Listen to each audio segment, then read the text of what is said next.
Question number 7, Dr. Russell Norman. E te manga o te whare, tēnā koe. My question is to the Minister of Trade. Hi, Todd. Will the New Zealand Parliament be able to modify the text of the Trans-Pacific Partnership Agreement if the government signs the TPPA? And is it Parliament or Cabinet that ratifies the TPPA? Speaker. The Honourable Todd McLeay. Mr. Speaker, thank you. I welcome the question from the member. The Cabinet Manual and Standing Orders set out the procedure for Parliament's examination of international treaties. And with all international treaties, Parliament is not able to amend parts of a treaty. However, Parliament has significant involvement prior to ratification of an agreement. Whilst it is the executive that ratifies treaties, Parliament has an important role to play in the treaty examination process. The executive will only ratify an FTA after Parliament's completion of treaty examination.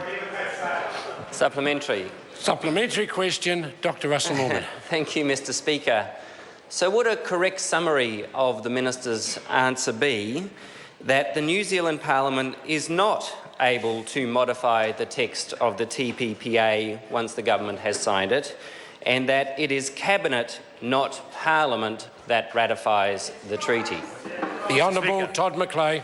Mr. Speaker, as with my first answer, the rules around this and as far as the Cabinet Manual and Standing Orders are concerned are clear. But it is correct to say that no one single country can amend an agreement unilaterally and therefore not one of the 12 countries can amend the agreement should agreement on TPP be reached. Mr. Speaker, this is the same with agreements that we sign up to under the WTO and the UN.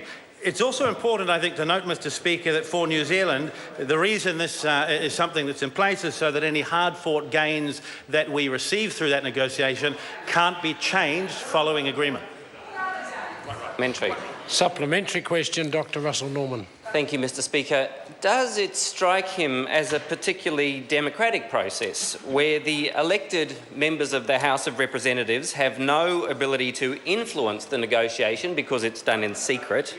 Elected MPs can't modify the agreement once it's been signed in secret by the government, and nor does Parliament have any decisive say over whether New Zealand ratifies the agreement.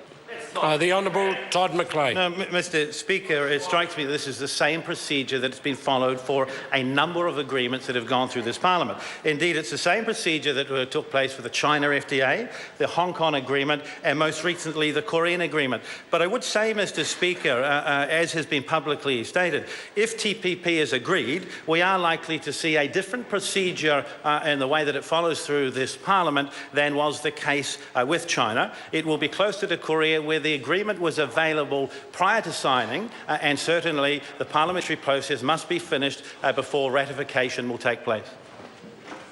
Supplementary question, Dr. Russell Norman. Thank you, Mr. Speaker.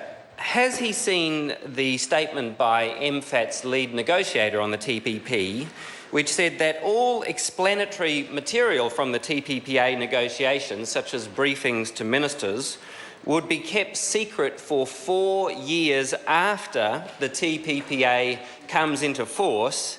And won't keeping that material secret make it very difficult for ordinary New Zealanders to get their heads around the detail of the treaty, which is the size of a book and is written in trade legalese? The Honourable Todd McLeay, either of those two supplementary questions. Mr. Speaker, the procedure that will be followed here is that the agreement will be available for the honourable member and others in this Parliament and the public to see prior to signature. We'll need to follow the same procedure that's been in place in this Parliament for all other agreements through the treaty examination procedures before ratification takes place. Mr. Speaker, our Minister of Trade is negotiating the very best deal possible for New Zealand. The government has said we'll only sign up to TPP if it's in the best interests of New Zealand. I think the public will have plenty of time to go over the very detailed text of this agreement before that member gets to cast further doubt upon it. Point of order, Dr. Russell Norman. Mr. Speaker, my question was specifically about the explanatory material that sits around the trade agreement. No, I listened very carefully to the question. It wasn't specific enough. In fact, there was at least 2 questions in the question. I can't help the member if he doesn't ask a concise question to get the answer that might be more satisfactory to him. Supplementary question, Fletcher Tabuto. Thank you, Mr Speaker. Has the Trade Minister provided a briefing on the secretive, closed and undemocratic ISDS clause within the TPPA agreement to the Minister of Health and Safety regarding the new secret tribunal provisions inside legislation currently being debated in the House? The Honourable Todd McLean. Mr Speaker, thank you. Well, there's no such minister and there's actually no such secret undemocratic agreement floating out there anywhere around these issues. But, Mr Speaker, I think that the Minister of Trade has been clear in as far as the ISDS provisions are concerned. It's important that we negotiate a position where the New Zealand Government has the ability to pass regulation and law, and at the same time we're able to protect New Zealand investors when they invest in other countries as part of the TPP, where those countries may not have the same approach to democracy that we do here. Question number 8, Kelvin Davis.